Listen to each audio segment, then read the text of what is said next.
Now that I think about it, I have paper. Which one of us sounds like Anne? Allison sounds closest to Anne, I would say. You poor, poor thing. Sure is to me. No, I know. Okay, we're going. Okay, so this is really this is the first time I've done something like this, so I will try to be as clear and concise as possible. I'd like to leave it relatively interactive, so if you have any questions during it, then please let me know. Just as a rundown, I first started doing this in 2012 on my own. Didn't really get a ton of training about it, but what I learned is that instead of door knocking, which was conventional, picking a farming area and knocking doors and getting to know people who might eventually sell in the future, you're kind of laying a foundation. But this is more of a for the most part, more immediate gratification because these people are already actively trying to sell their home. Whereas if you're just door knocking and dropping flyers, then it's a little bit more passive. Because of this as well, we've indicated that about 15 to 20% of our business is either directly from selling the listings that are FSBOs or getting offshoot business from them. At any point, about 30 to 40% of our active inventory is FSBO inventory that has been converted. That's very good to have one single chunk of your business make up that much of your total.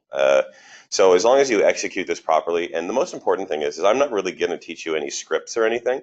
It's mostly just style, and find out what's good for you and mold it to your own behaviors and personalities, because you can try to do what I do, but that's me. So just take what I can offer and adapt it to your own needs and interests. And go from there. And one thing when I trained our team members that we like to do is, so we don't transmit the same message to everybody, is to pick areas that you've already done a decent amount of your business already, and focus on that. Because if you try to master FSBO conversion and do it in a neighborhood that you're not familiar with, then you're not doing yourself or the program, quote unquote, any justice at all. Is anyone saying anything yet? No? Oh, we're still good. Okay, cool. Can you let me know if someone says something? Okay. Yeah, I will. Okay, cool. That's my job. Oh, that's your job? Okay, cool. So I've called it thinking outside the box because the way in which I do FSBO conversion is not what we're usually trained by the big guys. A lot of people think it's about converting or like going and scaring them into telling them that they're not going to sell on their own, and that's not the way you go about doing it. So anyways, I've broken it down into approximately 15 subsections, and not a lot of them, but some of them are repetitive. The first one is common closing techniques and why they were wrong. By closing techniques, I mean trying to close a FSBO by turning them from a private seller into an active listing. A lot of the words that are used are private sales make up 8% of all homes sold, so you're not going to have any luck. You won't have any representation, so you could be taken advantage of. You'll never be able to negotiate because you're not a professional realtor who can't negotiate at all. You're going to have to pay a buyer's agent anyways. Again, it's just these bullying techniques, right? Your home is overpriced, your home is underpriced, let me list it. Then the common one, which is actually a bad idea, is you just say to the seller, hey, by the way, your home is underpriced, let me list it. Sure, it's easy to tell a seller that their home is worth more than it actually is to try to get the deal, because then after you get it, then you're telling them to price reduce, and they're not going to do it. And it just looks bad on you because essentially you've lied to them. The other one is if the home is listed, it's kind of the same thing. I could sell it for more money. There's no guarantee about that unless you know for sure, like 100% that the home is seriously underpriced. That you really shouldn't be saying things like that. Now, these are the quick ways that some people have tried to get private sellers to convert. And the other thing is they use words like most real estate litigation is from private sales. Buyers are only looking for deals with private sellers, which is true to a degree, but at the same time, that's not necessarily accurate depending on the home and depending on the area. And these mere posting companies only want your money. One other tactic is say that people are less willing to do things for you if they already have your money in advance. There is some truth to that, but again, try to stay away from the bullying techniques when you first see a private seller, whether it's on Kijiji or Property Guys or a sign on the road. They don't want to hear that they're doing something wrong in your mind. The other thing, section 2, pitfalls of being just another salesperson. This is how the public views us, especially private sellers. because they're listing or privately selling themselves for a reason. The first one is all realtors are just after my listing, so any realtor who contacts me is just looking to list my house. The other one is all realtors are the same. You know, we have this perception that we're all just salespeople and there's no difference between us because in the end MLS sells the home. With MLS, I don't need a realtor. This is the logic that they use when they have the property mirror posted and then they offer a cooperating commission. They think that MLS itself will sell the house to a certain degree. It may, but not entirely. And the other pushback you get is that I don't need cooperating commission because if someone really wants the home, then they'll buy it without an agent. I don't need a realtor to sell my home because I've experienced, I've done this a ton of times before. Buyers only need their lawyer, not a realtor. You provide absolutely no value. Don't do any groundwork. You don't deserve the money. And so on. And the other one that I get is when I contact them about buyers that want to view their home is they'll say, your buyers aren't even real. And well, that might be true, which you'll see later. That might. Yeah, when we first do it, it's not true. But at the same time, you know, when you build up a business portfolio of a bunch of buyers and sellers in a certain market area, you generally will have buyers that might buy their home. And this one infuriates me is actually they'll say your buyers can meet me, they don't need to meet you, or they don't need you, they can come straight to me. So no, I know. It's like here's my business, you can have it and whatever. Exactly. And then there's two battles of the commissions. There's the first time, which is less relevant, and then there's the second time, which is more relevant. The first time, when you first reach out to them, they'll say things like, "Oh, I'll pay you a flat fee of $1,000," or they'll ask you what your percentage is. I'll bring you 1% if you bring a buyer. Introduce me to your buyer, and I'll take care of them. You don't need to worry about your money. You'll get your finder's fee, is what they like to call it. The other one is I've sold countless homes myself. I don't need an agent. I'm not looking to list with an agent. I'm not interested in meeting with you. If I'm paying you, then your buyers will have to pay over asking price. If I'm paying you, then your buyers will have to pay asking price. The problem is a lot of people, based on our egos, will get into these arguments with these people because, well, I'm not working for anything less than 2.5% or 2%, and this is ridiculous why you're not willing to offer commission. Just shut up. Just don't say anything back to them about money because the purpose of going to meet with them is not about arguing commissions in advance. It is a waste of time, and that's not what your objective is, okay? No, that's a good way, that's a good way for you to talk yourself out of a sale. Yeah, exactly. It's if you want to get into an argument with people before you've even met them, and it's stupid. It's really stupid. But arguing about everything via email is just pointless. And I've fallen, subject to that or fallen into that before, but it's I didn't get the deal. So, anyways, the fourth one is the purpose of viewing FSBOs. Now, the first one is obviously eventually converting the FSBO into listing business. The second one is bringing a buyer to the FSBO because of a mere posting and actually doing a deal. Now, we've done a number of deals with that before. They'll either list it with property guys or they're mere posted, and they are, actively selling their home, and we've engaged them and offered to, made an offer on the home and got paid from it. That happens occasionally, but that helps. Knowing your inventory is a big one too. So it's no different than when we go on agent tours or when we view homes or look at them constantly on the bulletin. You want to know what's actively out there because if you have a buyer for that neighborhood, especially if you're focusing on working in that neighborhood, and they don't like what's available, if you don't know what even private sellers are doing, then you don't know the area, right? If you're constantly relying on MLS, then you may as well be a monkey with a real estate license. The other thing is if you create a good impression, even if it goes nowhere. Someone said something? Oh, okay.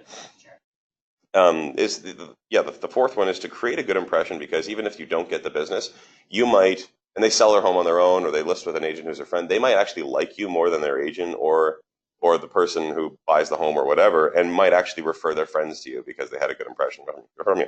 And this has happened to me as well. I've gone into a FSBO that was in the South End on Cornwall, and they ended up, not selling themselves, but they listed with a friend of theirs who works in the neighborhood and sold it. But now we always see them around, and they've referred business to us constantly. So, and not to the agent that they used to sell their home. So, again, it's a people business, right?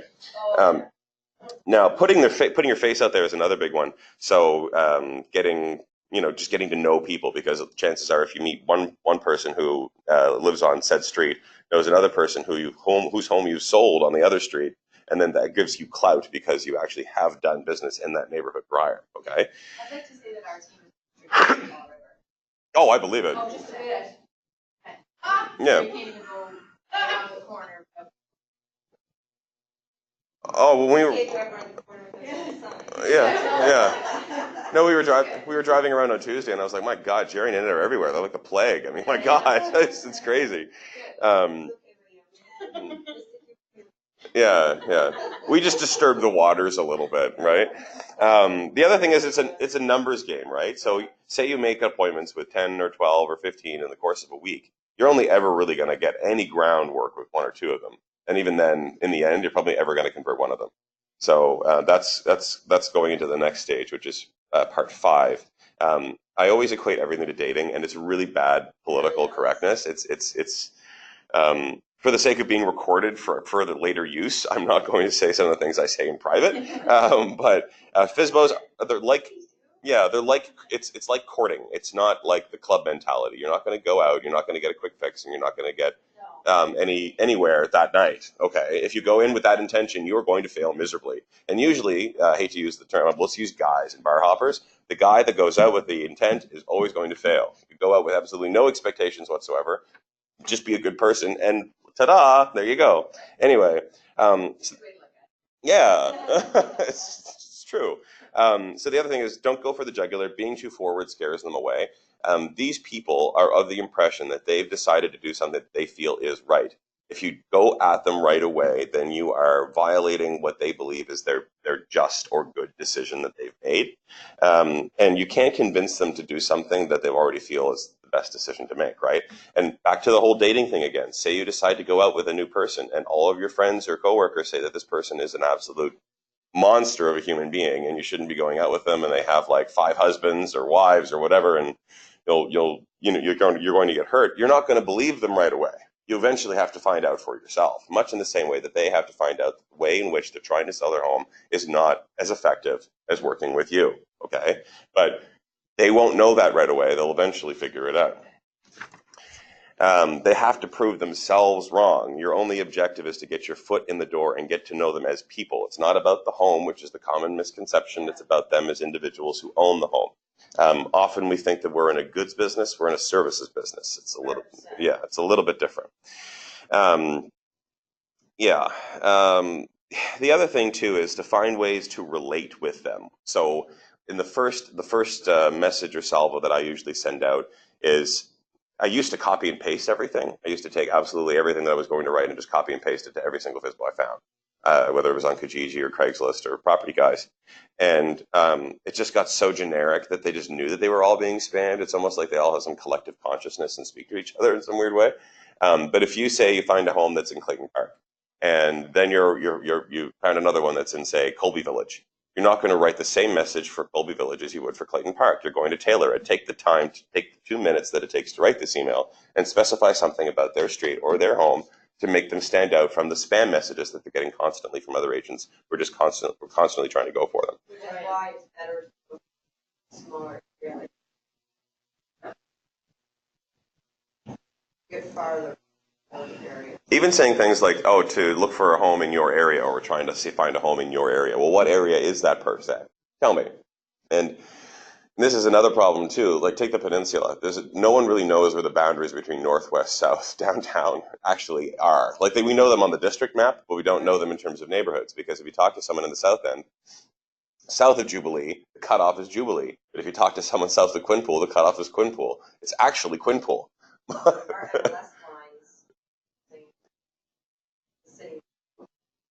and and people are naturally territorial too. Like you'll never go after looking for a home in Rockingham and say, "Hi, my clients are looking for a home in Rockingham," but you're messaging a guy that lives in Wedgwood. Like, why would you do that? That's just stupid. So if you don't know the neighborhood, don't bother doing it. Like, do something that you know, whether it's where you live or whether it's a place where you've done business actively before. Like Kim, it's over in Maple Ridge. I mean, that's something that you do all the time. I mean, I know you don't like it, but it is what it is, right? Like, help me out. But then immediate vicinity all the way around it, even like Creighton Park on the other side, or no, it's not Creighton Park, Manor Park, on the other side of Portland, right? But instead of saying, I have someone serious, I have a client that wants to, right? Yes. And then they understand that it's important to both something. Yeah. It takes away from Yeah, so we're skipping ahead actually to the sixth point. The sixth point, which is know your market, be an expert where you hunt. Um, I made a mistake about 4 years ago. It was before I knew you. I knew you, but we weren't. Oh, you. Yeah. Is I went after places in downtown Dartmouth. Now, in 2014, I knew next to nothing about Dartmouth. And when someone started talking to me about the school districts or the community centers, I, like a deer in the headlights, was like, yeah, yeah, that. And then I would mention something else, and they're like, you don't know what you're talking about, do you? And they actually called me out on it. So I just made friendly and got out and never contacted them again because, yeah, tail between your legs moment. The other thing to consider when you're going after a particular FSBO in a particular area is to actually know and pay attention to not only what's active, but what's been sold recently. Because they're judging their price points and they're judging their active marketing based off of what they are watching, and you need to know that. So if you don't know that the house four doors down sold for $383,000, and they do, then who's the area expert here? The FSBO or you, right? So you need to know this stuff. Constantly watch the bulletin. Constantly pay attention. Even if you have an appointment booked, go in and look and find out what the last stats are, especially with what they're competing against. You really should just know it anyway, but if you need to do a refresher, then fine. And even then, know the people who have sold. So a lot of the time, in particular insulated neighborhoods, one FSBO has sold, but they know the person who is currently FSBOing, who you're trying to get to know. And if you know the details of that situation, then you have even more clout, right? But if you're doing this enough, I mean, you're not going to get this kind of like leverage in the first few months. You're going to get this after years of doing it. But just to know, right? And then the other one is this is more fun or frustrating at the same time. But know the agents who work in the area. So in the areas that we work in, we know everyone who generally works in that neighborhood a lot, right? By first name basis. If there's someone we could go out for a drink or a coffee with, and that makes it easy too, because if you ever run into them in this process, then there's a sense of camaraderie there, and there's a lot less combativeness. And the other thing is too is know your days on market, know your inventory, know the average sale price, and know the type of inventory too. So if you live in a neighborhood that has predominantly split entries or side splits or homes that have oil furnaces as opposed to natural gas, you just need to know the dynamics of what the neighborhood's all about. And number seven, lucky number seven, first contact. Your only objective when you send that first email or make that first phone call is to get the appointment. That's it. Do whatever it takes. Do whatever it says. Oh, I work for free. Do that. It doesn't matter. Get your foot in the door and meet them at some point. Your job is not to fight over commissions or why they're selling privately. Your job is not to convince them why you're awesome before they even meet with you. Your job is to get your foot in the door and meet the people who are selling their home. Yeah. Yeah. We had one guy we used to work with whose name will remain anonymous, Allison, I'll tell you later. He tried this after I trained him to do it, and the FSBO that he went to meet said in the end, I wouldn't hire you if you worked for free. Oh, no. After they met him in person. Oh, yeah. Not surprised. No surprise. That's hilarious. So anyway, again, this is not for everyone, right? I did it one time. Yeah. One time I know. Oh, did you? But I didn't email or text or any other information. I thought I'm just going to go. But yeah, probably at that point they were sick. Exactly. Like, you never know. Well, he could have told me to go pound sand. Sometimes it works. Yeah, and the thing is too is I'm not telling you. Was it your very? It was like Her first batch. Yeah. Like right there, you just said so. Like, boy. What would you do if I said no? You know what I mean? No, that's okay. Yeah. You approach them with buyers. Okay. Yeah. So, and the one thing I'm not going to teach you, which I will generally keep top secret, is where to find, how to approach, and what to say in detail. I'm giving you the do's and the don'ts when you actually have the setup. Okay. So, the other thing is that. You know where to find and all that. You see them, all that stuff. Oh yeah, but I'm not getting into this right now. Okay. Yeah. Anyway. I just want to give that away. No. But I mean, this stuff matters. I mean, if you don't know where to find FSBOs, then we need to have another class. Okay. Yeah, So anyway, The thing is too is that in whether real or imagined, you are working with buyers looking in that neighborhood. Okay. Now, if you work in that neighborhood anyway, you're going to be working with buyers regardless. So um, be specific. Know who your buyers are, as in whether they're real or imagined. Are they two women? Are they two men? Do they have 5 children? Do they have no children? Do they have one child? Is it one person? Is it 3 people? Is it investors? Well, we typically What's the profile? is actually take a position first, but you'll see. So Toronto. Toronto was, Yeah. and then we had out the home when they got, and we want to spend the whole day looking at. So when they bought, they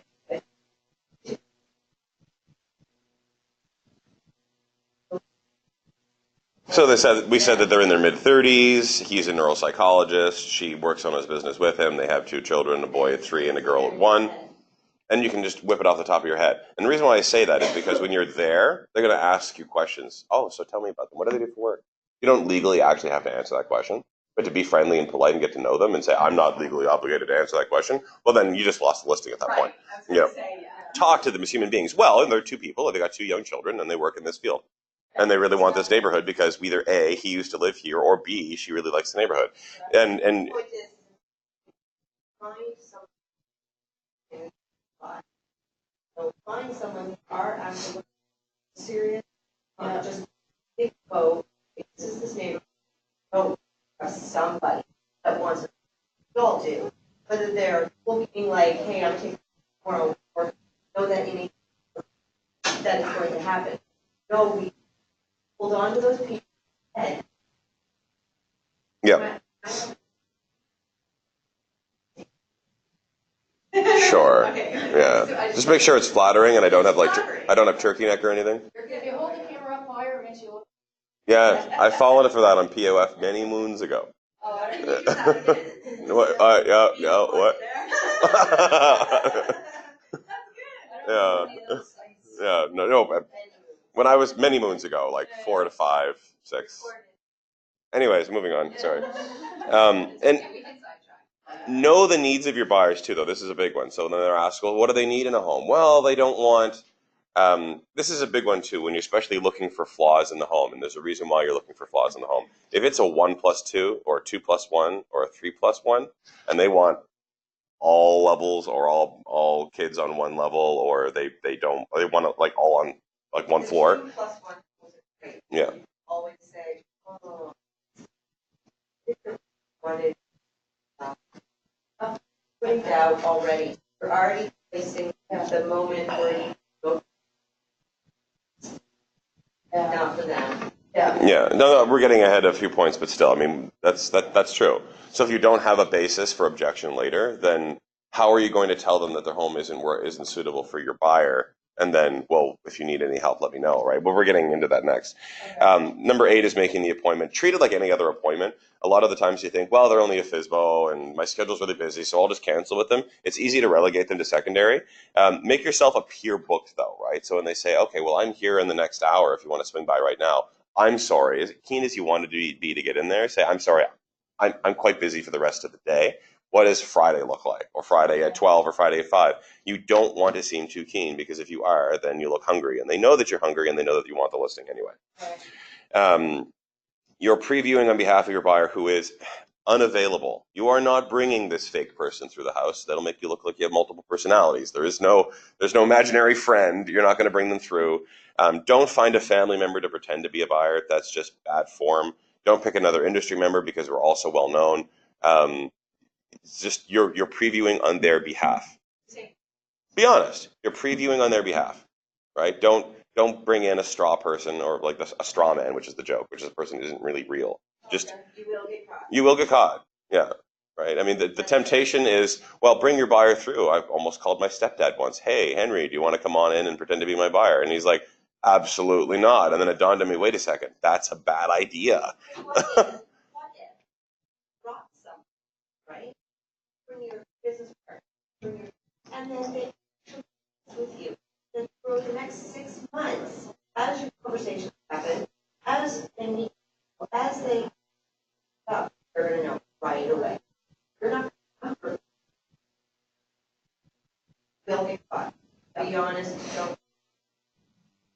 Yeah. So, anyways, merely say no. That's fine.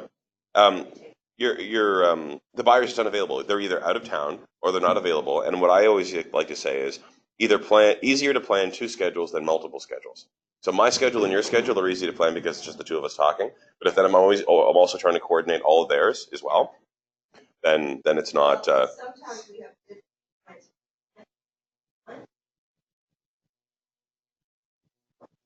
of, that's honest. That's truthful and honest. Yeah. Well, Clients have looked and go, we look at homes first, trusted everything. I'm not, because I feel that it's going.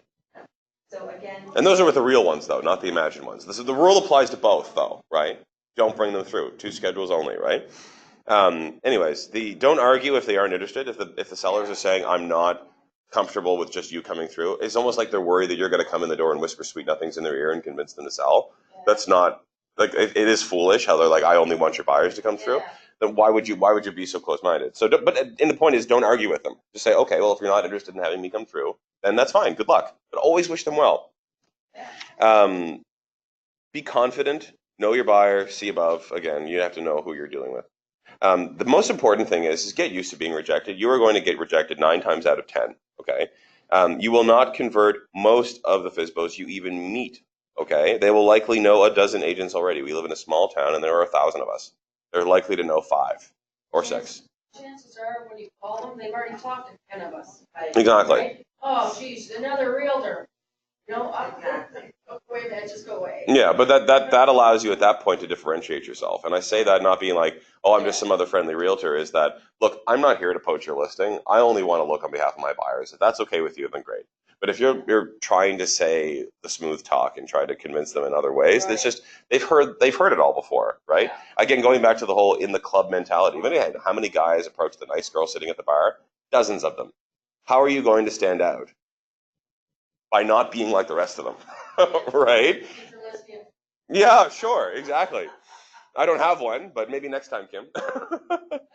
No, it's all good. When rejected for the appointment, again, as I mentioned, be polite and wish them well. When reject after, just wish them well too, because after you meet them and see them and then you tell them the bad news and they say no, then just, again, wish them well. That's another thing, as I mentioned prior, you get referrals from nice experiences with people. The appointment itself, obviously be polite, be on time or early, do not be late. If you're more than 10 minutes late, you've already lost. You may as well not show up at that point. You may as well call them and say, cancel. It's true. I showed up for 25 minutes late once. I was a 10 to 10:30 appointment, and he said, you're late. You're 25 minutes late. And I said, well, I was going to be there between 10 and 10:30. I lost it. Didn't get it. Was that a death stare? No. Okay. Tour the house. So the important thing is you need to tour the house when you're there. But again, you're not really there to see the house. You're there to talk to them. But you have to show the interest that you're in to learning about the house. Be interested in it. Ask questions about it. Ask questions like, well, what are the property taxes? Or what upgrades have you done? Or, oh my God, is that a Moen tap? Ooh, a Moen tap, right? I mean, like little things like that they're proud of.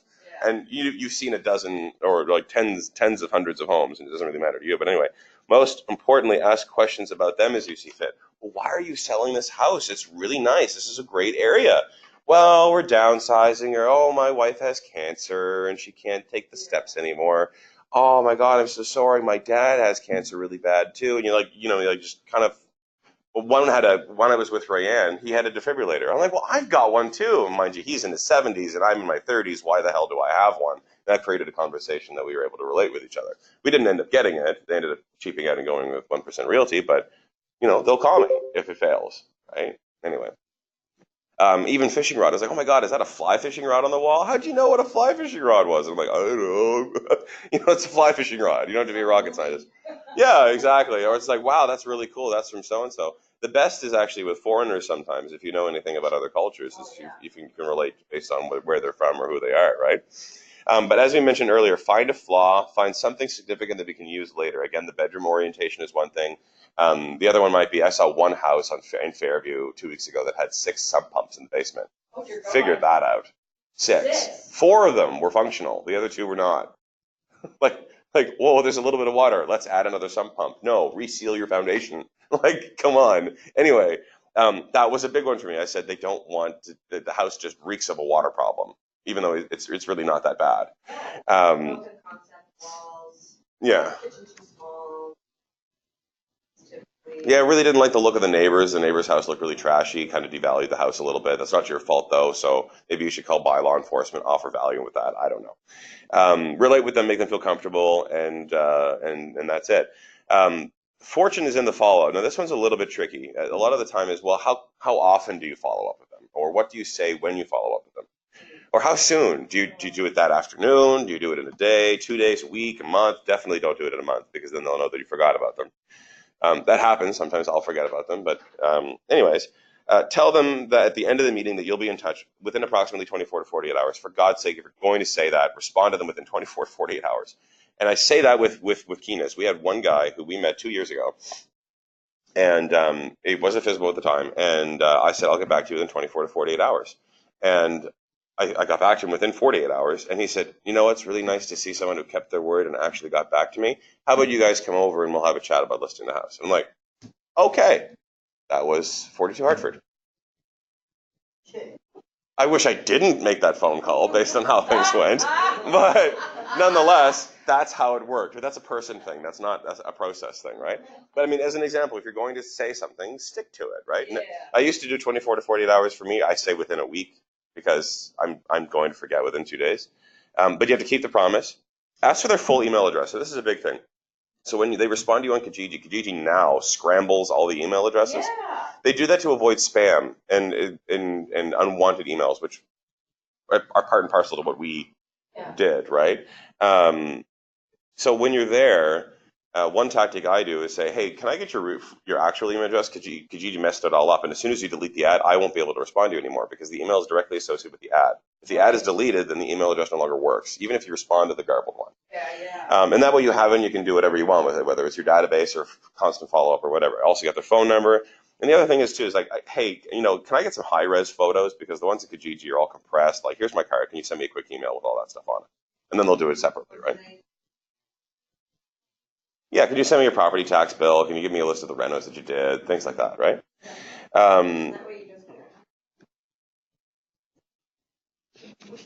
Yeah, it's like it's the same thing. We're going to get it. It's like, hey, can you send me stuff? Or hey, can I get yours so I can send you stuff, right? It's not. Right. It's a little bit different. You just enter it into your database. If you have a database, then you know why I'm saying enter it into your database. If you don't have a database, get a database, and then you'll know why you should have a database. Follow up once a week to see how they're doing. This is a big thing.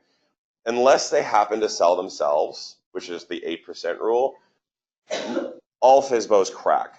They all crack and they all list with an agent. So why wouldn't they crack and list with the person who's constantly talking to them, whether it's phone calls or emails or hello? The point is everyone cracks. Be there when they crack. Now, they could crack and go with agent A, they can crack and go with agent B, or they can crack and go with you and go with agent C. If agent A or B still fails to sell the home, you are still there as the third or second backup. I make the joke, the early bird gets the worm, but the second mouse gets the cheese. Correct. Right? So it works. It's true, and they say it for a reason, right? Yeah. No, but when you follow up, it's not just like, hey, how's it going? Have you sold the house yet? What's the activity been like?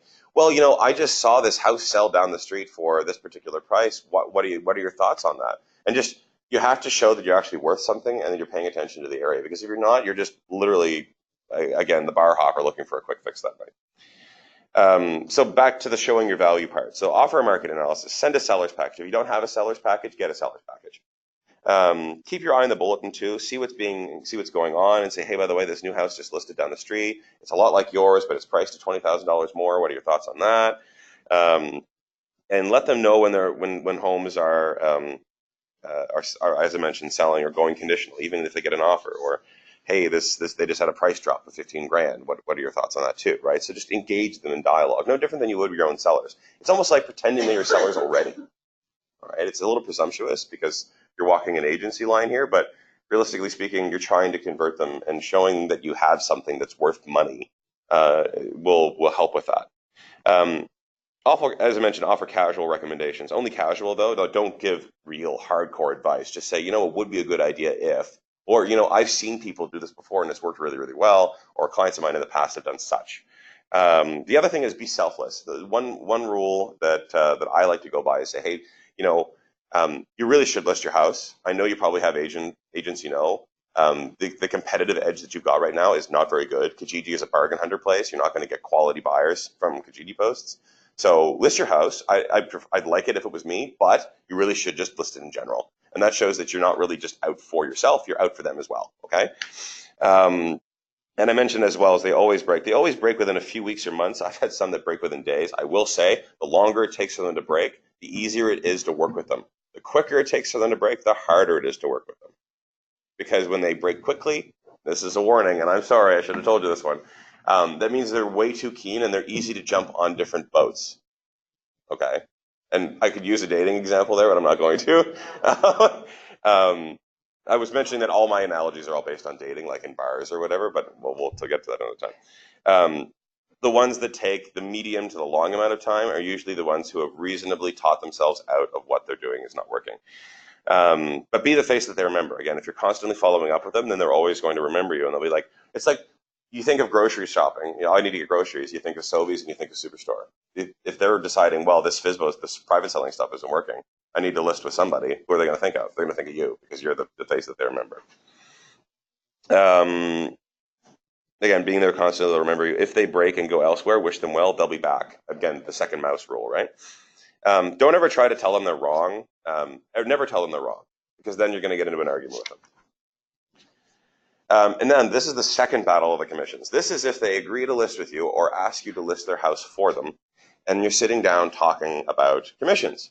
Now, they're naturally frugal. They're trying to save money, so they're always going to ask for a discount. The ones that call you from an advertisement or from something that you're doing, you don't really have that debate because they feel like you're doing them a favor as opposed to the other way around. When they ask you to list their home, they will try to beat you down. Stand firm, but be savvy. Determine a reasonable compromise. Now, if you're trying to break into a lucrative area, Lisa, did you want one of these? Sure. Okay. If you're trying to break into a lucrative area, a lot of the times at first you'll be tempted to break on your side. Now, one thing that Anne's always said, as long as the street is never affected, then do what you need to do on your end in order to get ahead. Now, that doesn't mean cutting your commissions constantly, but if you're trying to break into a neighborhood that the average sale price is 600,000 and the days on market is 10, then if you need to take a small hit on your side, it's still offering the same to the street, and then do it. Just do it, right? I mean, like, it's either that or you get nothing at all, right? Now, this is not the mentality that I'm saying cut your commissions on a regular basis. This is a one-off to try to get yourself established, and when you're established, then you don't need to do it anymore. It's no different than when you're a brand new landscaping company, as an example. Deal with it, perhaps. Yeah. Deal with it, figure it out in your head, and worth it that. Fine. Yeah, exactly. Like, yeah, sure, we'll knock it off a little bit if you sign a buyer brokerage agreement and you buy your next house with us. You're not going to go in there and go, already.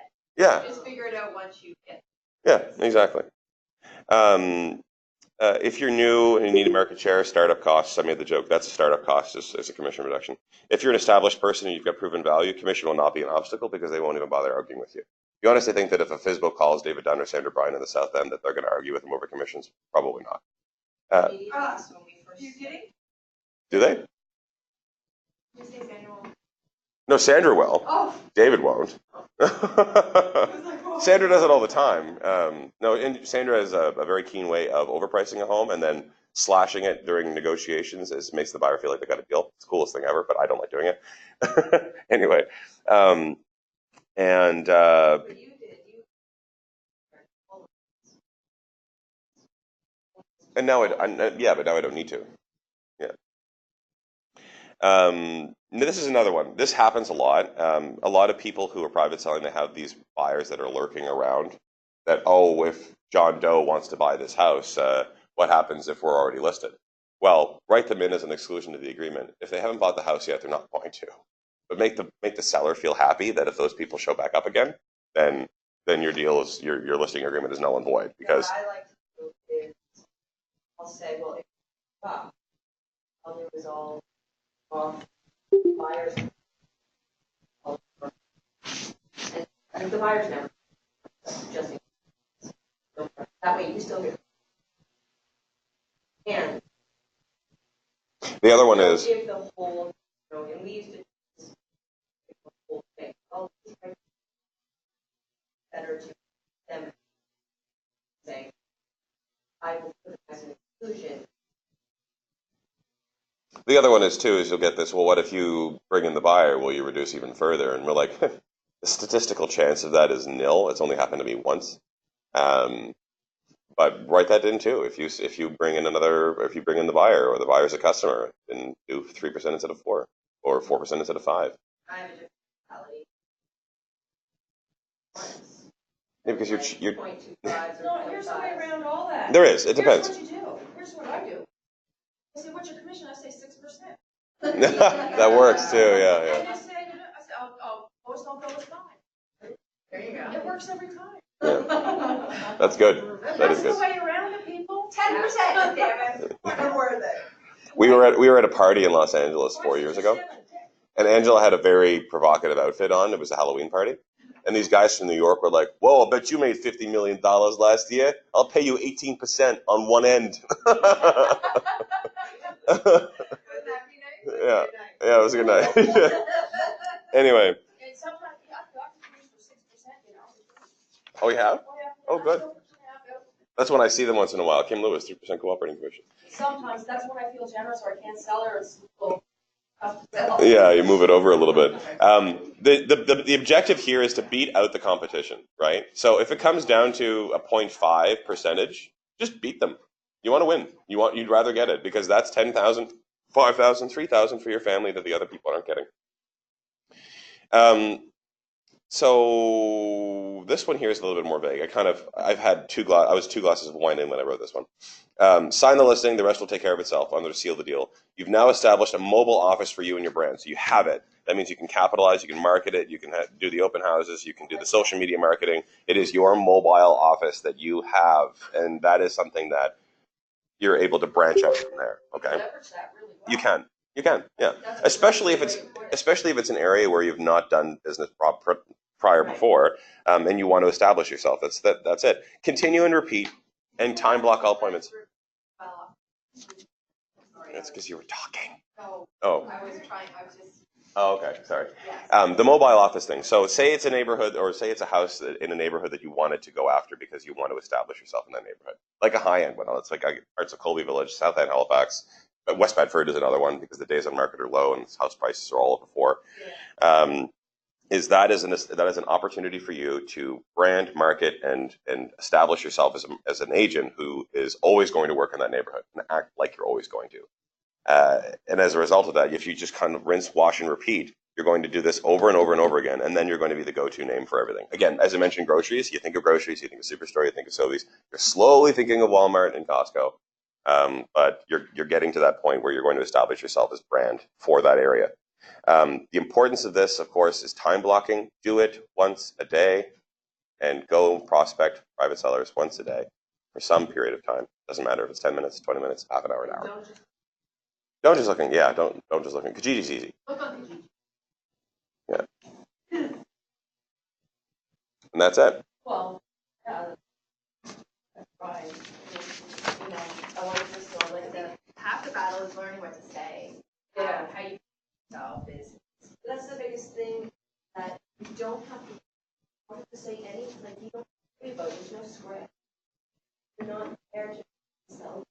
You are just there to house out your inventory for the area. There's no script. That's what everyone's getting caught up on.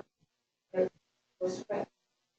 But you do have to know your stats. I went into Yeah. for This- example, my own training. You do. Right by the comment. I said, what's the stat? If I didn't know them, he would have been, see you later, have a great day. Yeah. I just happened to have them with and was able to talk about them. Yeah, but I right. just- Which is why we usually say stick to a small area when you work eventually branch out with those areas. Allison, I look Chinese in that picture. They have their house listed as they feel they do their job. Yep. We need to convince them that we can do our job. That you're But that's the trick, though. I won't say smarter You than can't us, convince but them, though. you can. You have to let them You convince. certainly can. I'm dealing with it right now. I have a client who has her house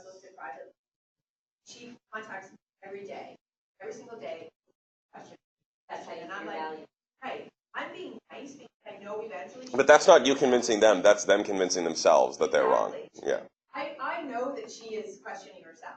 I know that. I could be very, I want to say rude, never, but I could be like, I'll stop talking. Have your sister privately, I don't know, whatever. But I sort of, I'm building that relationship with her because I know it's going to come to as she's not able, even just with her questions that she has, I know And you are doing it exactly right. You are just being there for in the moment that she needs. Right. It will. whoever, the frustrating talk as they are listening privately. So they, so you're trying to have that we can do it better. I guess. I don't know. Everyone's different. But right away they have their backup. Yeah. So We just know what's worked over the last 5 years. And it's really just kind of just stepping back, saying, "What this?" That's absolutely I okay. think a lot of it is for salary too. Like I look at the side. I have a client right now.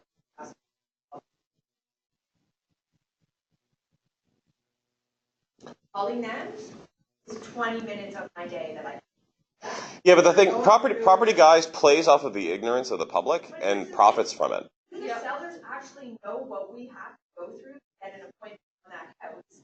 Do they really want that? I don't know. Maybe they do, I'm not sure, but it is so. The call centers and the refreshing numbers on the lockbox. How many times they text you after and press C for confirm and are you No, but see, the there? sellers will say, "But that justifies the money you make from my house." Yeah, cry me a river, Allison. That's how they think. Who cares? Because it's a holier than thou mentality, right? Now, one thing that property guys bothered me quite a bit is they got, you know how when appraisers go in and they'll do an appraisal on a house in the middle of a deal and then it comes in under the actual value and then you all have to scramble to try to figure out, do you order a new appraisal or does the buyer come up with more cash? Property guys will hire out or offer appraisals to private sellers to get an appraisal done on their home to get a rough estimate as to value. One lady on Duncan Street, I feel so bad. To date, I still get bothered by this. She has a $399,000 house. Okay, and that is Duncan is one of the nicest streets in the West End. Like it's one of the most sought after areas. The appraiser came in at 310, and then she listed for 309 and sold it with 7 offers in 2 hours for $300,000. Because all the agents who were circling knew it was undervalued and knew that they could take advantage of the situation. And every single one of them hit her hard. She's like, "Andrew, I appreciate your offer for listing at this particular price, but I just get to choose which offer I want." And then they gloated about it, property guys on Kijiji, saying sold this particular house in one day on the market. And I'm like, I wrote her a scathing email. And I was like, you took advantage of this elderly woman and told her her house was worth less because of the crap appraisal that you gave her. And I just went right at it. Oh my God, it made me so mad. But they play on the ignorance and the misinformation of people. Sorry, but that's a valid rant. Oh, it is. I mean, it's situations that we deal with all the time. Yeah. It's true. So that about wraps it up, guys. Any other questions about anything? So be confident. Okay. Great. So we just okay. Do it. I mean, she missed a lot, but a lot of it's point form. So No, that's very helpful. Thanks. you're welcome. Always good to get someone else's perspective, you know what I mean? Thank you. Now get rich or die trying. Thank you. Yeah.